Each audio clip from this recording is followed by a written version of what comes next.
Hello students, कैसे हैं आप सब। आशा करती हूँ आप अच्छे होंगे और अच्छे से अपनी पढ़ाई कर रहे होंगे। मैं मोनिका रावत आपका स्वागत करती हूँ आईसीटी वर्चुअल क्लासरूम देहरादून में। बच्चों, आज हम क्लास 8 का जो आपका सब्जेक्ट है साइंस, उसका चैप्टर लाइट को कंटिन्यू करेंगे। तो बच्चों, पिछले लेक्चर में हम इस चैप्टर के क्वेश्चन आंसर्स को डिस्कस कर रहे थे। आज हम इसके आगे के क्वेश्चंस को डिस्कस करेंगे। साथ ही साथ हम कुछ बहुविकल्पीय यानी मल्टीपल चॉइस क्वेश्चंस भी डिस्कस करेंगे। तो बच्चों, आज का आपका पहला प्रश्न है, explain how you can take care of your eyes. बताइए कि आप अपनी आंखों की देखभाल कैसे कर सकते हैं। यानी आपसे ये पूछा गया है कि आंखों की देखभाल आप किस तरीके से कर सकते हैं। अगर हम आंखों की बात करें तो जो हमारी आंखें हैं ये काफी नाजुक होती हैं और इनकी केयर करना बेहद जरूरी होता है। अगर हम आंखों की बात करें तो आंखों पे अगर कुछ भी जो है चला जाता है तो इससे क्या हो जाता है, आंखों को नुकसान हो सकता है। तो इसलिए इसकी देखभाल करना बेहद आवश्यक है। तो इसकी देखभाल करने के लिए आपको कुछ जो है चीजों का ध्यान रखना चाहिए, जैसे कि आपको डायरेक्ट किसी भी तीव्र या हाई इंटेंसिटी की जो लाइट होती है उसकी ओर नहीं देखना चाहिए, जैसे कि सूर्य हो गया या कोई ऐसी लाइट जैसे कि लेजर लाइट वगैरह, उनको आपको डायरेक्टली अपनी आंखों से नहीं देखना चाहिए। आपको कभी भी कम रोशनी में पढ़ाई नहीं करनी चाहिए, ठीक है, इससे भी आपकी आंखों को नुकसान पहुंच सकता है। इसी तरीके से अगर आपकी आंखों पे कभी धूल मिट्टी या कोई कीड़ा चला जाता है तो आपको अपनी आंखें मलनी नहीं चाहिए, ठीक है, अपनी आंखों को ठंडे पानी से धोना चाहिए। अगर कभी भी आपकी आंखों पे कुछ परेशानी रहती है तो आपको डॉक्टर को कंसल्ट करना चाहिए। अगर आपको जो है आपको दृष्टि दोष है, मायोपिया है या हाइपरमेट्रोपिया है, तो आपको सही चश्मे का उपयोग करना चाहिए, ठीक है। जब भी आप पढ़ते हैं, पढ़ते समय आपको प्रॉपर चश्मे का यूज करना चाहिए। इसके साथ साथ आपको हमेशा जब भी आप पढ़ाई करते हैं तो जो आपके नियर पॉइंट है 25 सेंटीमीटर उतनी दूरी पर ही आपको किताब रखनी चाहिए। उसके पास आपको किताब नहीं रखनी चाहिए, क्योंकि इससे आपकी आंखों पे स्ट्रेस पड़ सकता है, आंखों पे दबाव पड़ सकता है, जिससे आपकी आईसाइट में प्रॉब्लम हो सकती है। अगर आपको किसी भी तरीके की कोई भी आंखों में दिक्कत होती है तो आपको इमीडिएटली डॉक्टर को जो है कंसल्ट करना चाहिए। तो ये आपके कुछ तरीके हैं जिनसे आप अपनी आंखों की देखभाल कर सकते हैं। अब हम बात करते हैं कि आप इस क्वेश्चन का आंसर किस तरीके से लिखें, ठीक है।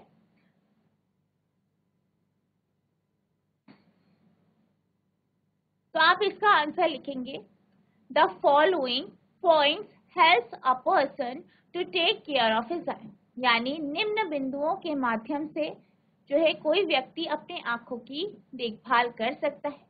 पहला बिंदु है आपका A point, reading should not be done in bright as well as dim light. यानी आपको पढ़ाई, जब भी आप पढ़ाई करते हैं तो आपको हमेशा एक अच्छी मतलब ठीक रोशनी पे पढ़ाई करनी चाहिए। ज्यादा तीव्र रोशनी या कम या मंद रोशनी में आपको पढ़ाई नहीं करनी चाहिए। तो आपको हमेशा पढ़ाई कैसी जगह करना चाहिए, जहाँ पे पर्याप्त मात्रा में रोशनी, ठीक है। तो ज्यादा ब्राइट लाइट या डिम लाइट में नहीं करनी चाहिए। सेकेंड है, we should visit an eye specialist at regular interval of time.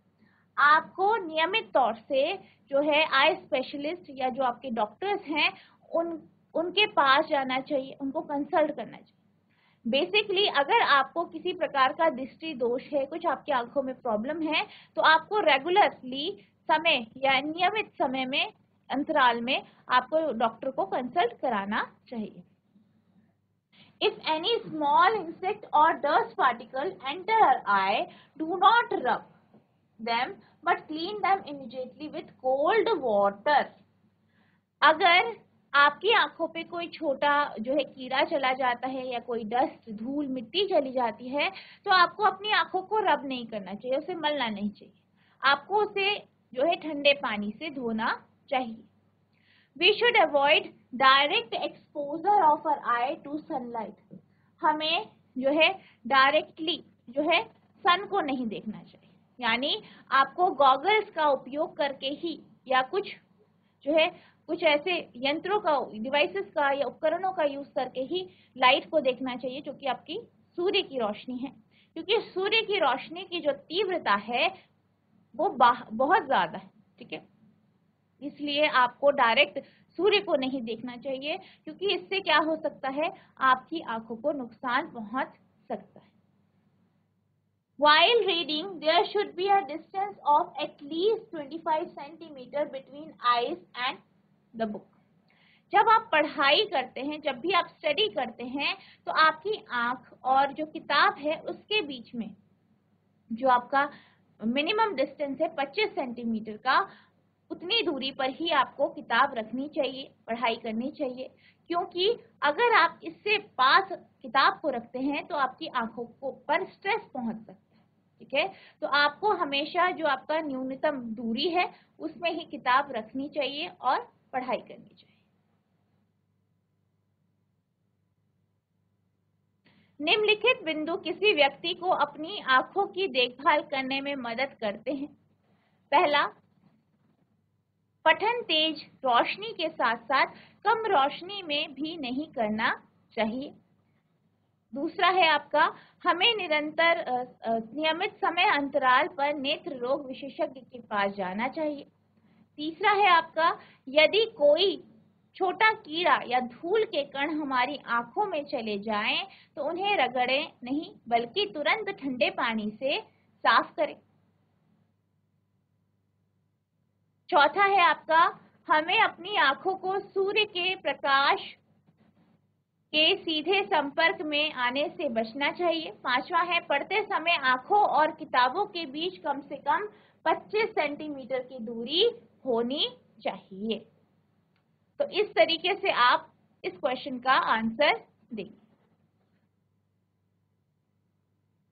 अब हम चलते हैं अगले क्वेश्चन की ओर, जो है आपका, what is the angle of incidence of a ray if the reflected ray is at an angle 90 degree to the incident रे।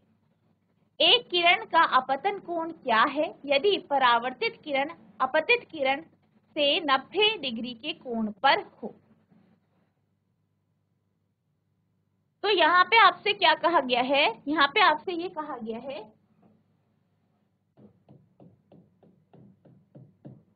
मान लीजिए ये कोई सतह है, ठीक है, मान लीजिए दर्पण है। अब दर्पण पे क्या होता है, प्रकाश की किरणें जाती, ठीक है, वो पड़ती है इस तरीके से, जिसे आप अपतित किरण कहते हैं, यानी इंसिडेंट रे कहते हैं।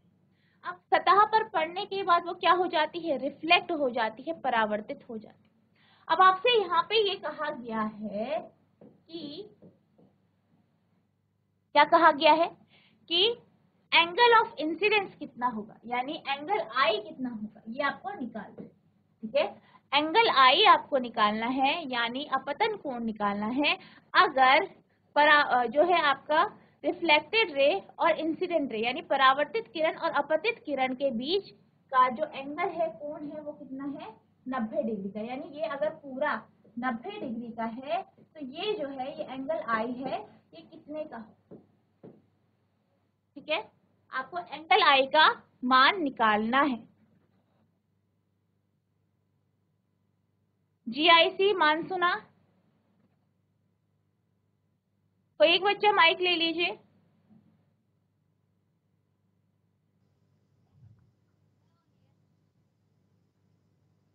Good morning ma'am. Good morning बेटा, आपका नाम क्या है? माय नेम इज अंकित। ठीक है, तो अंकित बेटा आप ये बताइए कि अगर जो है ये आपकी क्या है, अपतित किरण है और ये परावर्तित किरण है, इनके बीच का अगर कोण 90 डिग्री है तो एंगल आई यानी अपतन कोण जो कि अभिलंब और अपतित किरण के बीच में बनता है, उसका मान कितना होगा?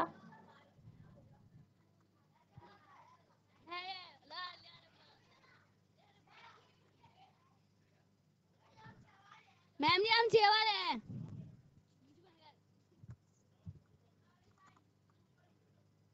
क्या जवाब भी पता नहीं। मैम हम 6 वाले हैं। मैम हम 6 वाले हैं। अच्छा 6 वाले हैं, ठीक है आप बैठ जाइए, कोई नहीं। तो यहाँ पे जैसे कि आपसे ये कहा गया है कि जो प्रकाश की किरण है, ठीक है, वो एक सतह पर पड़ती है, ठीक है, और फिर रिफ्लेक्ट हो जाती है, परावर्तित हो जाती है। अब इस अपतित किरण और परावर्तित किरण के बीच का जो कोण है वो 90 डिग्री का है। आपसे पूछा गया है कि एंगल आई यानी अपतन कोण कितने का हो। अगर हम अपतन कोण की बात करें तो अपतन कोण किन लाइनों के बीच में बनता है या किन रेखाओं के बीच में बनता है?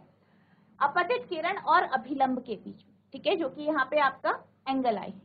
अब अगर हम जो है लॉज ऑफ रिफ्लेक्शन यानी परावर्तन के नियम की बात करें तो हमने परावर्तन के नियम में एक नियम ये पढ़ा है कि जब भी परावर्तन होता है तो एंगल आई और एंगल आर दोनों बराबर होते हैं, ठीक है, यानी अपतन कोण और परावर्तन कोण दोनों हमेशा बराबर होते हैं, चाहे कोई भी कंडीशन हो, चाहे आपकी सतह जो है समतल है, चाहे खुरदुरी है, कैसी भी सतह हो, एंगल आई बराबर एंगल आर के होता है। अब यहाँ पे आपको क्या कहा गया है कि जो angle I plus angle R है वो 90 है, ठीक है, क्या बोला गया है? Angle I plus angle R 90 है। आपको कैसे पता? क्योंकि यहाँ पे क्या कहा गया है, if the refracted ray is at an angle 90 degree to the incident ray, यानी कि अगर या यदि परावर्तित किरण अपतित किरण से 90 डिग्री के कोण पर, तो ये आपको यहाँ पे दिया, यानी ये कहा गया है कि इस किरण और इस किरण के बीच का जो कोण है वो 90 डिग्री का है, यानी यहाँ पे आप देख सकते हैं angle I plus angle R बराबर कितना है? 90 यानी 90। अब आपसे क्या पूछा है कि एंगल आई कितने का है? अब परावर्तन के नियम के अनुसार एंगल आई बराबर एंगल आर के है, तो आप क्या कर सकते हैं, एंगल आर के जगह एंगल आई लिख सकते हैं, क्योंकि दोनों क्या है? बराबर है। तो आप लिखेंगे angle I plus angle I equals to 90 two angle I बराबर 90, angle I equals to 90 by 2 यानी 90/2, यानी एंगल आई कितना आ गया आपका? 45 डिग्री, ठीक है, कितना आया? 45 डिग्री। तो आपका जो आंसर आया है वो कितना आया है? एंगल आई कितना आया है? 45 डिग्री, यानी एंगल ऑफ इंसिडेंस यानी अपतन कोण आपका कितना है? 45 डिग्री, ठीक है, आप इसको नोट करें।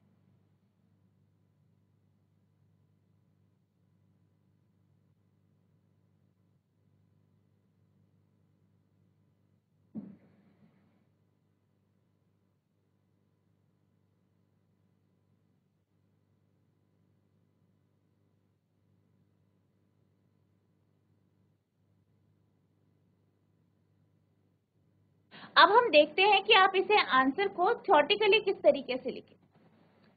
If the reflected ray is at the angle of 90 degree to the incident ray, then the angle of incidence is 45 degree। यानी अगर जो रिफ्लेक्टेड रे, ठीक है, वो इंसिडेंट रे के यानी जो आपके परावर्तित किरण है वो अपतित किरण से 90 डिग्री के कोण पर हो, तो क्या होगा? जो एंगल ऑफ इंसिडेंस है यानी जो अपतन कोण है वो 45 डिग्री का हो। According to the law of reflection, the angle of incidence and the angle of reflection are equal। यानी परावर्तन के नियम के अनुसार एंगल आई यानी अपतन कोण और परावर्तन कोण, ठीक है, एंगल आर दोनों क्या होते हैं? बराबर होते हैं। Therefore, both the angle of incidence and the angle of reflection are 90/2 बराबर 45 डिग्री। तो क्या होगा? जो आपके दोनों एंगल है, ठीक है, एंगल आई और एंगल आर, यानी अपतन कोण और परावर्तन कोण दोनों बराबर होंगे, और कितने होंगे? 90/2 यानी 45 डिग्री के। यदि परावर्तित किरण अपतित किरण से 90 डिग्री के कोण पर है तो अपतन कोण 45 डिग्री है। परावर्तन के नियम के अनुसार अपतन कोण और परावर्तन कोण बराबर होते हैं, इसलिए अपतन कोण और परावर्तन कोण दोनों 90/2 यानी 45 डिग्री के होते हैं। तो इस तरीके से आप जो है पहले आप क्या करेंगे, सॉल्व करेंगे, उसके बाद आप इस तरीके से थ्योरी में लिख सकते हैं। ठीक है, आप इसको नोट करेंगे।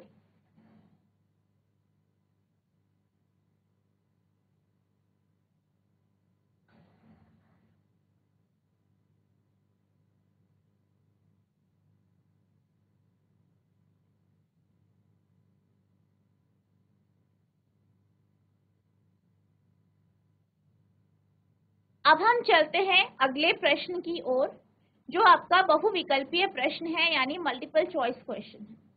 तो आपका जो क्वेश्चन है वो कुछ इस तरीके से है, part of the I which control the light entering is called, आंख का वह भाग जो प्रवेश करने वाले प्रकाश को नियंत्रित करता है कहलाता है। यानी आपसे ये कहा गया है कि आपको ये बताना है कि निम्न में से कौन सा ऐसा भाग है, आंख का ऐसा भाग है जो प्रकाश के प्रवेश को यानी प्रकाश जो है लाइट के एंटर करने को कंट्रोल करता है। ठीक है, यहाँ पे आपके ऑप्शन है, पहला है आइरिस, दूसरा है कॉर्निया, तीसरा है लेंस और चौथा है रेटिना। ठीक है, तो अगर हम यहाँ पे देखें हमारे पास 4 ऑप्शन। ठीक है, अगर हम बात करते हैं रेटिना की, ठीक है, रेटिना को हम क्या कहते हैं, रेटिना जो है एक पर्दे की तरह कार्य करता है, यानी आंख का वह भाग जो पर्दे की तरह कार्य करता है, यानी जिस पर इमेज बनती है, जिस पर प्रतिबिंब बनता है, वह आपका रेटिना होता है।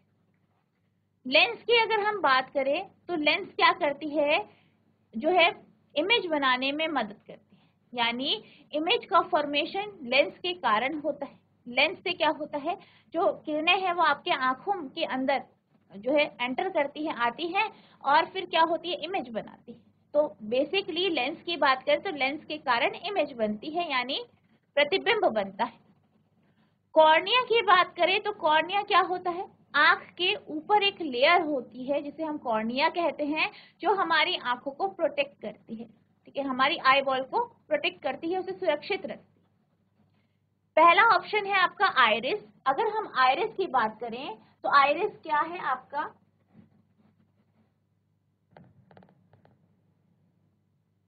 आइरिस की अगर हम बात करें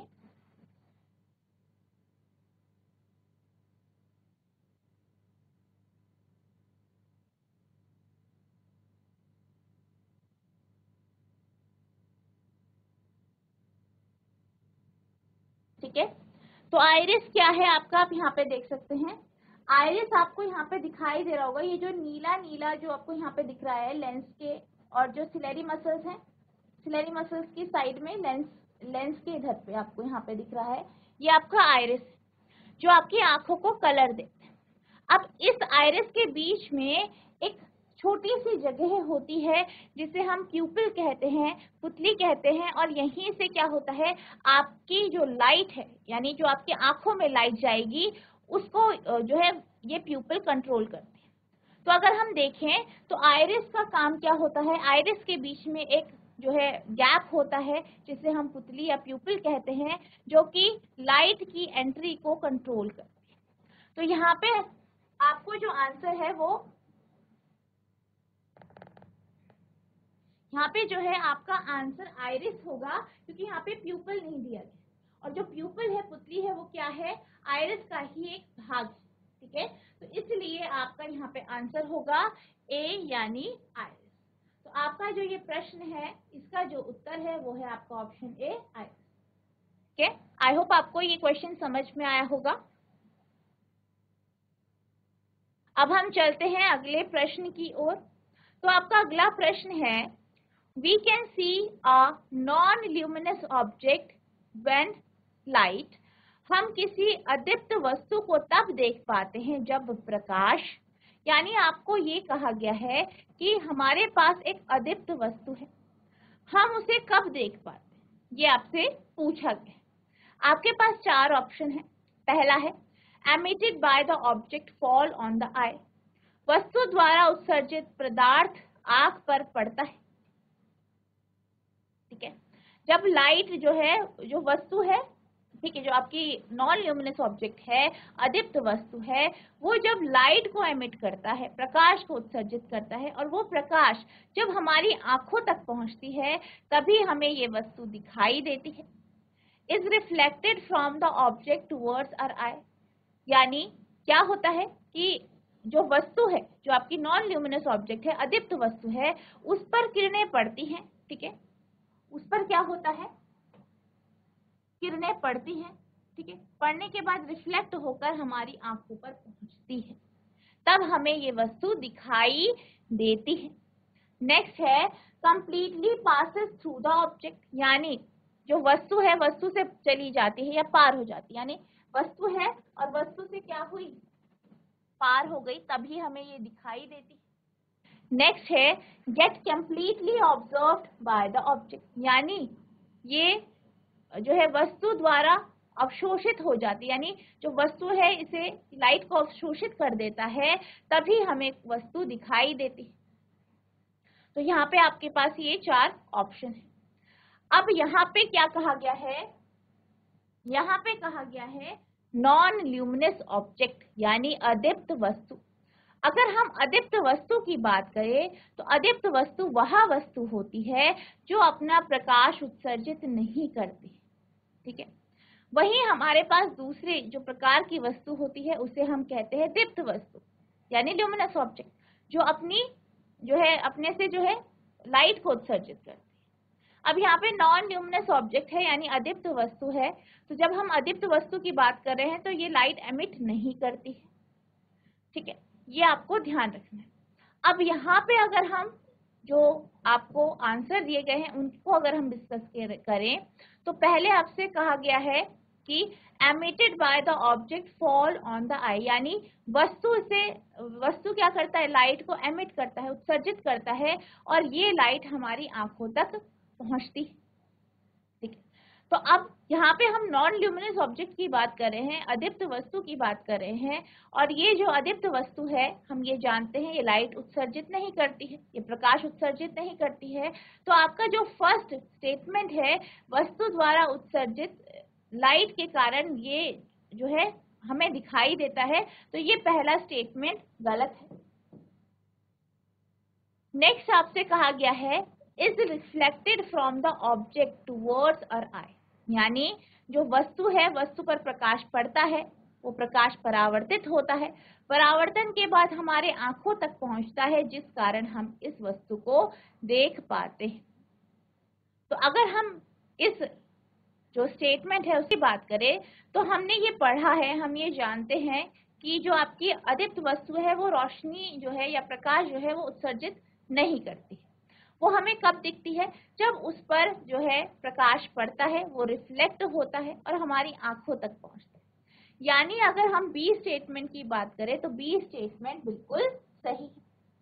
अब हम तीसरे स्टेटमेंट की बात करते हैं, तो तीसरा स्टेटमेंट कहता है completely pass through the object, यानी पूर्णतया वस्तु से आर पार हो जाती है, ठीक है, इसलिए हमें दिखाई देती है। तो ये भी आपका गलत है आंसर। नेक्स्ट जो है आपका gets completely absorb by the object, यानी जो वस्तु है वो प्रकाश को अवशोषित कर लेता है, इसलिए हमें वस्तु दिखाई देती है। तो ये वाला भी आपका जो स्टेटमेंट है वो गलत है। तो आपका जो आंसर है वो आपका ऑप्शन बी है, यानी is reflected from the object towards our eye, वस्तु से हमारी आंख की ओर परावर्तित होता है, ठीक है। तो ये आपका आंसर। आई होप आपको ये क्वेश्चन समझ में आया होगा। अब हम चलते हैं अगले प्रश्न की ओर। तो आपका अगला प्रश्न है light is falling on surface S1, S2, S3 as shown in figure. जैसे कि चित्र में दिखाया गया है प्रकाश सतह S1, S2, S3 पर गिर रहा है, यानी आपको 3 सतह दी गई है S1, S2, S3, इस पर प्रकाश पड़ रहा है। Surfaces on which the angle of incidence is equals to angle of reflection, वे सतह जिन पर आपतन कोण परावर्तन कोण के बराबर है यह है। यानी आपको बताना है कि जो ये चित्र है इसमें कौन सी ऐसी कंडीशन है जिसमें आपतन कोण और परावर्तन कोण आपस में बराबर है। ठीक है। तो आपको यहाँ पे एक चित्र दिया गया है, आप यहाँ पे देख सकते हैं। ठीक है, S1, S2, S3 सरफेसेस पर जो है किरणें डाली गई और आपसे पूछा गया है कि किस कंडीशन में एंगल आई एंगल आर के बराबर, यानी एंगल आई बराबर एंगल आर। अब अगर हम बात करें, जो यहाँ पे स्टेटमेंट दी गई है कि एंगल आई और एंगल आर बराबर है, तो ये क्या है, आपका परावर्तन का नियम है। और हमने ये पढ़ा है कि जो परावर्तन का नियम है वो प्रत्येक सतह के लिए एक जैसा है, यानी चाहे सतह खुरदुरी है चाहे समतल है, सबके लिए कैसा है, एक जैसा है। ठीक है, तो अगर हम इस क्वेश्चन की बात करें तो इस क्वेश्चन में जो आपकी पहली सतह है, सरफेस जो है पहली सतह है S1 है, यहाँ पे आप देख सकते हैं सतह कैसी है, समतल है। अब यहाँ पे किरणें पड़ेंगी, रिफ्लेक्ट होंगी, फिर परावर्तित हो जाएंगी। नेक्स्ट सतह कैसी है, आप देख सकते हैं उबड़ खाबड़ है, इस पर भी किरणें पड़ रही है, सतह से टकराएंगी फिर परावर्तित हो जाएंगी। तीसरी सतह यानी S3 पे भी आप देख सकते हैं उबड़ खाबड़ सतह है, इस पे भी किरणें पड़ रही हैं, पड़ेंगी, रिफ्लेक्ट होंगी, परावर्तित हो जाएंगी। और तीनों की तीनों कंडीशन में जो आपका नियम है, ठीक है, कौन सा नियम, कि एंगल आई बराबर एंगल आर होता है, यानी अपतन कोण और परावर्तन कोण दोनों बराबर होते हैं, ये तीनों के लिए बिल्कुल सही रहे। ठीक है, तो आपका इस क्वेश्चन का जो आंसर होगा वो डी होगा, क्योंकि हम ये जानते हैं कि जो नियम है एंगल आई बराबर एंगल आर, ये हर प्रकार की सतह पे वैलिड है। ठीक है, इसमें बिल्कुल सही है। ठीक है, तो आपका आंसर ऑप्शन डी है, ऑल द 3 सर्फेसेस, यानी सभी 3 सतह हैं।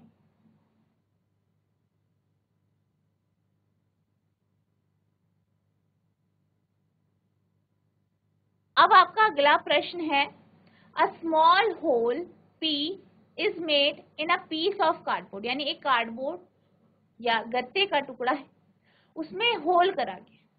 The hole is illuminated by a torch as shown in figure. अब फिगर में दर्शाए गए टॉर्च के माध्यम से इस कार्डबोर्ड से लाइट को पास कराया गया। ठीक है, यानी यहाँ से लाइट को क्या किया गया है, पास कराया गया। The pencil of light coming out of the hole falls on a mirror, यानी क्या हो रहा है कि जो लाइट यहाँ से पास हो रही है, हॉल से पास हो रही है, वो किस पे फॉल हो रही है, किस पे पड़ रही है, दर्पण पे पड़ रही है। ठीक है, कार्डबोर्ड के एक टुकड़े में एक छोटा सा छेद P बनाया गया है, जैसे कि चित्र में दिखाया गया है। छेद को टॉर्च से रोशन किया जाता है। छेद से निकलने वाली पेंसिल की रोशनी एक दर्पण पर गिरती है। At which point should the eye be placed so that the hole can be seen? यानी आपसे ये पूछा गया है कि आंख को किस बिंदु पर रखना चाहिए ताकि हमें छेद दिखाई दे, यानी जो होल है वो दिखाई। ठीक है, अब यहाँ पे आप देख सकते हैं कि हमने क्या किया है, मान लीजिए ई बिंदु पर हमने टॉर्च दिया। अब यहाँ पे सी डी बिंदु जो है और सी बी बिंदु है, इनकी दूरी बराबर है। इसी तरीके से डी ई बिंदु और ए बी बिंदु की दूरी भी बराबर है, या हम ये कह सकते हैं कि सी ए बिंदु और सी ई बिंदु की दूरी क्या है, बराबर है। अब यहाँ पे ई बिंदु से क्या किया गया, टॉर्च को जलाया गया, कार्डबोर्ड के छेद से लाइट को पास कराया गया और दर्पण पे डाला गया। अब दर्पण पे पड़ा, एक एंगल पे पड़ा, ठीक है, जिसे हम एंगल आई कहते हैं।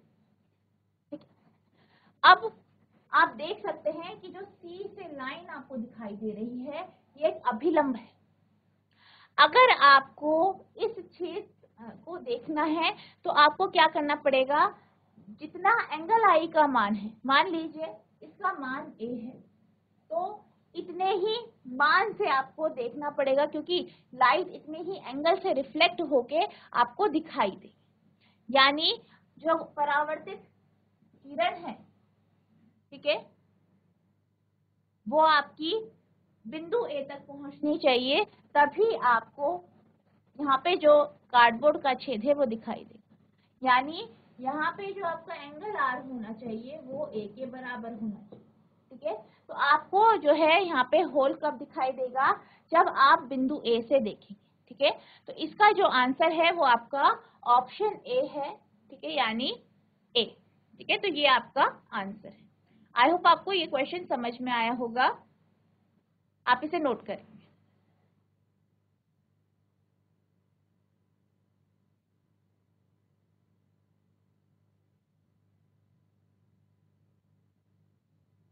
तो बच्चों आज हमने जो आपका चैप्टर है लाइट, इसके कुछ क्वेश्चंस डिस्कस किए। आई होप आपको ये क्वेश्चन समझ में आया होगा, आपने इसे नोट भी किया होगा। आपको इनको रिवाइज करना है। नेक्स्ट लेक्चर में हम इनके आगे के क्वेश्चंस जो हैं उनको डिस्कस करेंगे। तो बच्चों आज के लिए बस इतना ही, मिलते हैं अब नेक्स्ट सेशन में। तब तक के लिए thank you and have a nice day.